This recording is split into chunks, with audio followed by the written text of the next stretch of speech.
Hello children, today I decided to teach you the very first chapter of circular flow of income macroeconomics. Circular flow of income means the income is circulating like this. It is not moving like this from one sector to another. It is circulating in a circle. I will give money to other person, then to other person, and again this money will come back to me. This is what circular flow of income. And this the main this concept of this chapter is based on a Hindi saying which we used to listen from our grandparents कि बेटा पैसे पे कभी घमंड नहीं करना क्योंकि पैसा किसी के पास ठहरता नहीं है. आज मेरे पास है तो कल किसी और के पास होगा. पैसे के पैर होते हैं.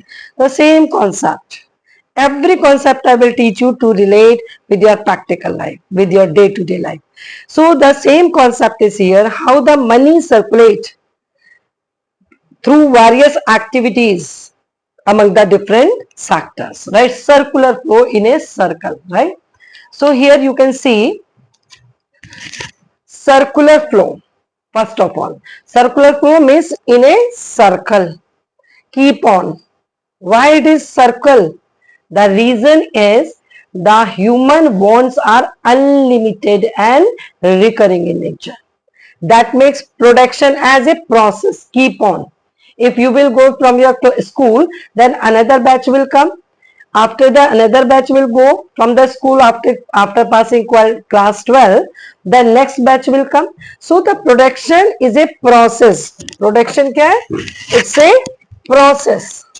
Why it is a process? Because of unlimited human wants which are recurring in nature. That makes production as a process, and because of this reason it is like this. It is not like this.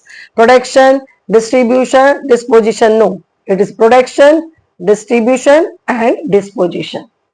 First reason I am again making you clear what is the base to make production as process. Human wants are unlimited and recurring in nature. That makes production a process, and that is why it is a circle, circular flow, right? Let's start with the very first phase of circular flow, production phase.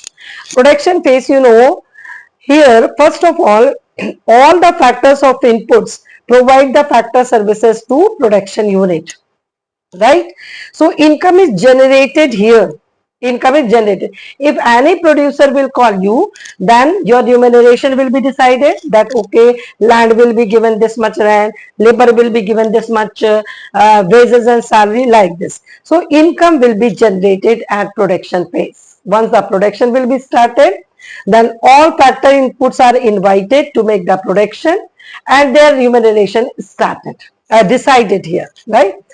And after the production, right, here then income generated during the production process then is distributed among all factor inputs who contributed to production process.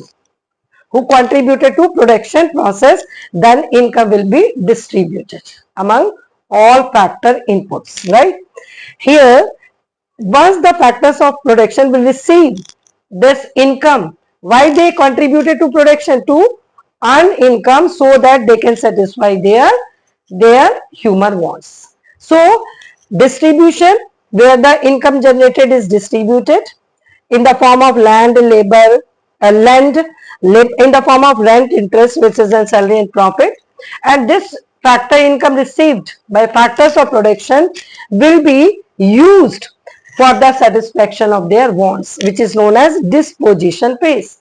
And once this household sector will do the expenditure, then they will purchase the goods and services from whom?